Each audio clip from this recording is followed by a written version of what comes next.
மரியா வந்து ஒரு எப்படி சொல்கிறது, ஒரு ஃபர்ஸ்ட் டைம் டேலண்ட்டு, ஃபியர்லெஸ்ஸாக இருக்கான். ரோரு ரைஸு என்னடா RRR படத்தோடைய டைட்டில்லாம் சொல்கிறேன். ஃபியர்லெஸ்ஸான டக்குனு ஒரு மெசேஜ் அனுப்பிச்சான், சாட் ஜிபிடி மாதிரி ஒருத்தர் கிடச்சிட்டாங்க அப்படின்னு. பரவாயில்லடா. பட் உண்மையாகவே இந்த மாதிரி ஒருத்தர் டெலிவர் பண்ணுவாங்க ஒரு படத்தைனா அவங்களுக்கு நான் சாட் ஜிபிடியாக இருக்க விரும்புகிறேன். உண்மையாகவே அதாவது திரிஷானேந்தரில் ஒரு எனர்ஜி இருக்கும், ஆனால் கொஞ்சம் அந்த A சர்டிஃபிகேட் அப்படி இருக்கும். அந்த எனர்ஜியை ஒண்டி எடுத்துக்கிட்டு அழகாக இந்த கேரக்டரில் ஒரு ஃபேமிலி ஆங்கிள்லையும் ஒரு ஃப்ரெண்ட்ஸ் ஆங்கிள்லையும் எல்லா ஏஜுக்குமே பார்க்கக்கூடிய ஒரு செம்ம ஜாலியான ஒரு படம் வந்து கொடுத்துருக்காரு. எப்பவுமே ஒரு டிரெக்டர் அண்ட் ஆர்டிஸ்ட்க்கு வந்து ஒரு பயங்கரமான காம்பினேஷன் இருக்கணும். அதாவது அவங்க கொடுக்குற டயலாகும் அந்த பர்ஃபார்மன்ஸும் ஒர்க் அவுட் ஆச்சுன்னா தான் ஒரு படம் ஒர்க் அவுட் ஆகும். அது வந்து எனக்கு திரிஷானேந்தரில் ஆதிக்கும் எனக்கும் இருந்துச்சு, அவரை இன்ட்ரடியூஸ் பண்ண. அந்த மாதிரி எனக்கு மரியா கிட்ட எனக்கு அந்த ஒரு கெமிஸ்ட்ரி பயங்கரமாக இருந்துச்சு. கதை சொல்லிட்டாரு, ப்ரொடியூசர்ஸ் யாரும் கிடைக்கல, நான் நிறைய பேர்கிட்ட அனுப்பிச்சேன், ஏதோ ஒன்று மிஸ் ஆகிட்டே இருந்துச்சு. அதுக்கப்புறம் வந்து ஜெயவர்தா அண்ட் ஜெயகாந்த் 2 பேருமே ஒரு நல்ல ப்ரொடியூசர்ஸ் கிடைச்சாங்க. ஆனால் எனக்கு ஒரு பயம், ஏன்னா புது ப்ரொடியூசர் புது டைரக்டர் பாதியிலே தான் எடுக்காமல் ஓடி போயிடுவாங்களா, இந்த மாதிரிலாம் எனக்கு பயம் இருக்குது. பாதி எடுப்பாங்க, அப்புறம் ரிலீஸ் அப்போ வந்து நீங்கள் தான்ப்பா ரிலீஸ் பண்ணணுன்னுவாங்க. இந்த மாதிரி நிறைய ஃபேஸ் பண்ணிட்டேன். நான் வந்து அவர்கிட்டே சொன்னேன், சார் உண்மையாகவே படம் எடுத்துருவீங்களா, எடுத்து முடிச்சிருவீங்களா அப்படின்னு. சார் நீங்கள் பாருங்கள் சார், நாங்கள் சொன்ன டேட்டில் கண்டிப்பாக முடிப்போன்னு. ஸோ நான் கேப்பில் வந்து லைக் மென்டல் மனதில் போயிட்டுருக்க கேப்பில் ஐ கேவ் த டேட்ஸ். பார்த்தா எங்களுக்கு முன்னாடி அவங்க படத்தையே முடிச்சுட்டு ரிலீஸ் பண்ண ரெடி ஆகிட்டாங்க. பிஸ்னஸும் முடிச்சிட்டாரு, லைக் ஓடிடி சேட்டலைட் எல்லாமே லாக் பண்ணிட்டாரு. ஒரு ப்ராஃபிட்டபிள் பிஸ்னஸ்குள்ளே படத்தை எடுத்துகிட்டு வந்துட்டாரு. So thank you.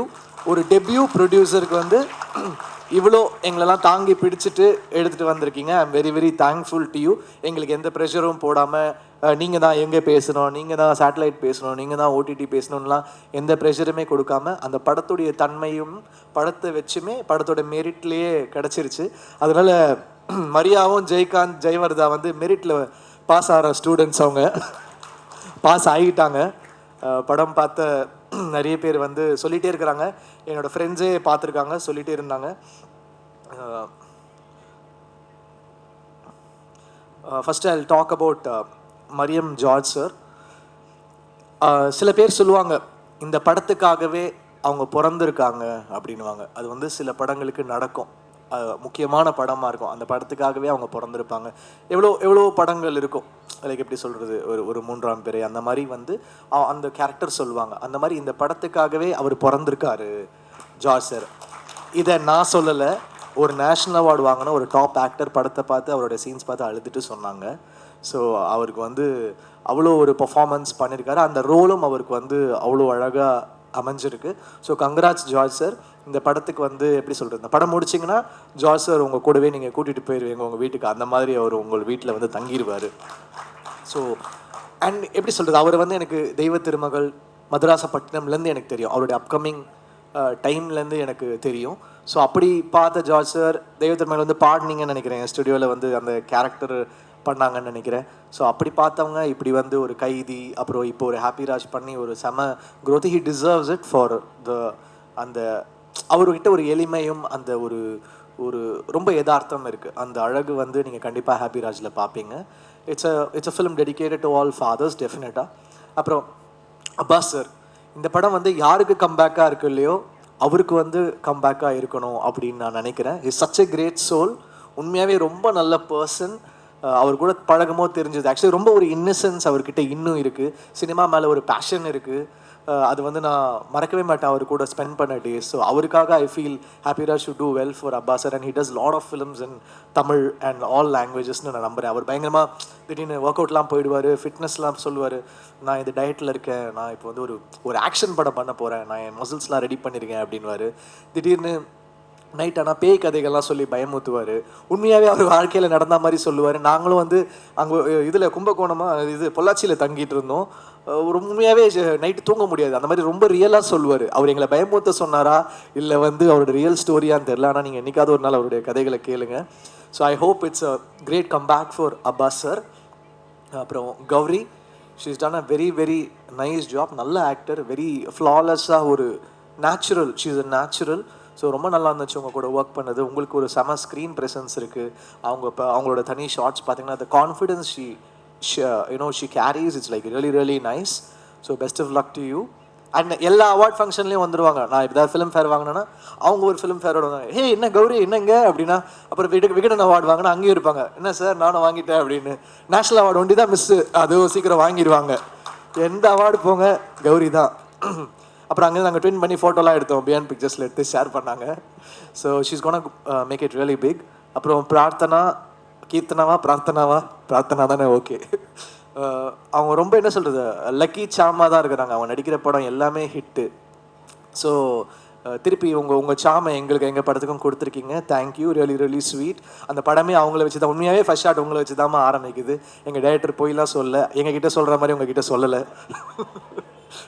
இப்போ முடிஞ்சிடும் சார், இப்போ முடிஞ்சிடும் சொல்லுவான். கடைசி வரைக்கும் அனுப்ப மாட்டான். ஷார்ட் முடிச்சுட்டு டப்பிங்கும் இப்போ முடிப்பேன்னுவான். சூப்பராக இருக்குது சார், ஆனால் நீங்கள் இது பண்ணுங்கள் சார். எனக்கு ஒன்றி தான் சொல்கிறான்னு பார்த்தா அதிர்ச்சியிலேருந்து எல்லாருக்குமே அப்படி தான் பண்ணியிருக்கான். பரவாயில்ல, தேங்க்ஸ் டா மரியா. அப்புறம் ஜஸ்டின், நான் ஆல்ரெடி ஒர்க் பண்ணியிருக்கேன். உண்மையாகவே அந்த கங்கை அமரன் சார் சாங் பியூட்டிஃபுல்லாக இருக்குது. Justin beautiful. ஆடினே இருப்பேன் வந்து அவரை பிடிச்சி, நோ ஜஸ்டின் நீ ரொம்ப மெலடி பண்ணுற, நீ ஒரு டான்ஸ் சாங் பண்ணி அவரை ஃபோர்ஸ் பண்ணி பண்ண வச்சுருக்கோம். அதுலேயும் ஸ்கோர் பண்ணிட்டாரு. இப்போ வந்து அவங்களுடைய அந்த என்ன சொல்கிறது, அந்த சீசன் நீங்கள் தொட்டதெல்லாம் சிக்ஸர் ஆகிட்டு இருக்குது. அதனால் படமும் ஹிட் ஆகுது. நீங்களும் உங்களுடைய சாமெல்லாம் எங்களுக்கு கொடுங்க. So thank you so much. அதிர்ச்சி, ரொம்ப ஜாலியாக இருந்துச்சு அவரோட ஒர்க் பண்ணுறது. நிறைய லைக் ஜாலியாக எங்கள் எல்லாரும் ரொம்ப சந்தோஷமாக வச்சுப்பார். அதில் எவ்வளோ உண்மை சொன்னார், எவ்வளோ பொய் சொன்னாருன்னு தெரியாது. But thank you, it was so lovely working with you. Mani, அவரோட ஃபஸ்ட்டு ஃபிலிமு கோரியோகிராஃபராக உண்மையாகவே இன்டர்வல் பிளாக்ல செம்மையாக கோரியோ பண்ணியிருக்காரு. எனக்கு பார்க்கும்போது தெரில, என்னடா எல்லா பாட்டுக்கும் இவனே கூப்பிட்டு வராங்க அப்படின்னு இருக்கும். ஏன்னா நான் பிக் பாஸ்லாம் பார்க்கல. எல்லா பாட்டுக்கும் வந்துடுவா அப்படி. ஷூட்டிங் நடக்குதோ இல்லையோ மணி கண்டிப்பாக இருக்கா அப்படி. எனக்கு வந்து ஐயோ எப்படி வர போது தெரியலையே. நம்ம எல்லாம் நல்ல சீனியர் மாஸ்டர்ஸோடு தான் ஒர்க் பண்ணியிருந்தேன். But I always want to work with debutants. எனக்கு அந்த ஒரு ஆசை இருக்கும், புது டேலண்டோட ஒர்க் பண்ணணுன்னா எனக்கு ஒரு பயங்கரமான இன்ட்ரெஸ்ட் இருக்கும். ஸோ மணி வந்து நான் படம் பார்த்து இன்டர்வல் பிளாக் பார்த்து ஸ்டன் ஆகிட்டேன். உண்மையாகவே தேங்க்யூ மணி. எனக்கு பாபா பாஸ்கர் சாருக்கு அப்புறம் எனக்கு வந்து பயங்கரமாக இருந்துச்சு அந்த இன்டர்வல் பிளாக்கு. கண்டிப்பாக பாருங்கள், அதுக்கு உங்களுக்கு பல அவார்ட் கிடைக்கும். பயங்கர க்ரேஸியாக பண்ணியிருக்காரு. கானா வினோத், தேங்க்யூ. எங்களுக்கு முதல்லேருந்தே நான் அவர் கூட ஒர்க் பண்ணிட்டு தான் இருக்கேன். ஸோ நீங்கள் வந்து ஒரு பாட்டும் பாடி அதை நீங்கள் ப்ரொமோட் பண்ண விதம் thank you. Because you went out of the way to promote this film. We are thankful to you. நீங்கள் இல்லை, நாங்கள் உங்களுக்கு தேங்க்ஃபுல்லாக இருக்கணும். Thank you so much. வியாக்கி, எங்கள் டைரக்டர் எவ்வளோ ஒரு கிரேசியானவரோ அதை விட கிரேசியானவர் வியாக்கி. ஃபோட்டோஷூட் படம் முடிஞ்சிருச்சு. ஃபோட்டோஷூட்டில் வந்து பார்க்குறேன், சார் இப்படி பண்ணுங்கள் சார் இப்படி பண்ணுங்கள், அப்படி பண்ணுங்க. நான் குதிக்கிறான், எனக்கு என்ன பண்ணுறதுன்னே தெரில. வியாக்கியை வச்சுட்டு டைரக்டரே ஒரு வேக்கினா இவன் ஒரு வேக்கியாக இருக்கான். அதான் வியாக்கின்னு பேர் வச்சுருக்காங்க போல இருக்கு. ரொம்ப ஜாலியாக இருந்துச்சு. பட் உண்மையாகவே ஒரு போஸ்டருமே வியாக்கி. எனக்கு வந்து சில படங்கள் இருக்கும், அது பேச்சுலரில் ஒரு போஸ்டருமே சூப்பராக பண்ணார் கோபி. டார்லிங்கில் வந்து அமுதன் பண்ணான், அவனோட ஃபர்ஸ்ட் ஃபிலிமு. அந்த மாதிரி இந்த படத்தோட ஒரு போஸ்டருமே சூப்பராக பண்ணியிருக்கீங்க. தேங்க்யூ. ரொம்ப சென்டிமெண்ட்டான ஆள் வேறு. படம் பார்த்தா இமோஷன் சீன் வந்து அழுவார், சிரிப்பார். பின்னாடி அதாவது நான் படம் பார்த்துட்ருக்கேன், பின்னாடி உட்காந்துட்டு இடிக்கிறான், தட்டுறான், என்னென்னமோ பண்ணுறான். இவன் எனர்ஜியை ஹேண்டில் பண்ணுறதே ரொம்ப கஷ்டமாக இருக்குது எனக்கு. அப்புறம் மதன், டிஓபி, எனக்கு ரொம்ப பயம். ஏன்னா நான் வந்து ஃபஸ்ட் டைம் டிஓபிஸோட ஒர்க் பண்ணேன். ஏன்னா எனக்கு ராஜீவ் மேனன் சார்கிட்ட கொஞ்சம் அந்த ஒரு வருஷம் ஒர்க் பண்ணதுனால நிறைய சொல்லி கொடுத்துட்டாரு. இப்படி தாண்டா இருக்கணும், இப்படி தாண்டா ஃபிலிம் லாங்குவேஜ், இதுன்னு லைட்டிங் கீட்டிங் எல்லாமே சொல்லி கொடுத்துருவார். அவர் ஒரு பயங்கரமான டீச்சர். பாலுமேந்திர சாருக்கு அப்புறம் ராஜீவ் மேனன் சார் ஒரு சிறந்த டீச்சர். ஸோ ஃபஸ்ட்டு ஷாட் அப்படின்னா சாரி மரியா வந்து ஃபஸ்ட்டு ஷாட் வந்து சூப்பர் தான். ஏன் ஃபஸ்ட்டு ஷாட் பார்த்தீங்கன்னா இப்படி வந்து வைக்கிறான் என்கிட்ட. என்னடா இவன் இப்படி வந்து டச்சில் ஷாட் வைக்கிறான்னா அங்கே இந்த பக்கம் இப்படி வரான். எனக்கு பயம் வந்துருச்சு. டேய் என்னடா பண்ணுறான் இவன், எப்படி இருக்குமோ அப்படின்னு. அதுக்கப்புறம் ஃபிலிம் பார்த்தா ரொம்ப பியூட்டிஃபுல்லாக இருந்துச்சு. ரொம்ப feel good, super work, very nice. அவருமே அப்புறம் பாலாஜி அவரோட அந்த கலரிஸ்ட்டு நல்ல காம்பினேஷன், சூப்பராக பண்ணியிருக்காங்க. Art director thank you sir, thank you for the nice work. Praveen, first time நான் வந்து கோக் ஸ்டுடியோவில் ஒர்க் பண்ணேன். அதுக்கப்புறம் பிரவீன் கூட ஒர்க் பண்ணுறேன். ரொம்ப ஒரு மாதிரி கலர்ஃபுல்லாக என்னை வேக்கியாக ஆக்கிட்டாங்க. பட் நல்லா இருந்துச்சு. ஃபிலிமோட மூடுக்கு ரொம்ப சூப்பராக இருந்துச்சு. Thank you to all the technicians who work, the lyric writers. Karthik Netha, அவர் வந்து எனக்கு நிறைய ஹிட் பாடல்கள் எழுதியிருக்காங்க. Thank you so much. All the assistant directors, thank you so much. அவ்வளோ ஒர்க் பண்ணியிருக்காங்க. எல்லாருமே பயங்கரமான நடிகர்கள். அவனுங்க எல்லாரும் டைரக்டர் ஆவானுங்களான்னு தெரியாது, சத்தியமாக ஆக்டர் ஆகிடுவானுங்க. எல்லாரும் ஆக்டரு, பொம்பளை வேஷம் போடுவானுங்க, ஆன்டி வேஷம் போடுவோம், என்னென்னமோ பண்ணுவானுங்க. ஆனால் பயங்கரமாக நடிப்பில் பயங்கர ஆர்வமாக இருக்கானுங்க. டே எல்லாம் பெரிய ஆக்டர்ஸாக வருவீங்கடா. உங்கள் டைரக்டரோட சேர்த்து அடுத்த படம் அதிர்ச்சி சொன்ன மாதிரி ஹீரோ டைரக்டர் ஆகிடுவான்னு நினைக்கிறேன். ஆல்ரெடி கால்ஸ்லாம் வருது, மரியா என் ஃபோன்லாம் எடுப்பியான்னு தெரியல. நான் உனக்கு சாட் ஜிபிடி மாதிரி ரிப்ளை பண்ணேன்.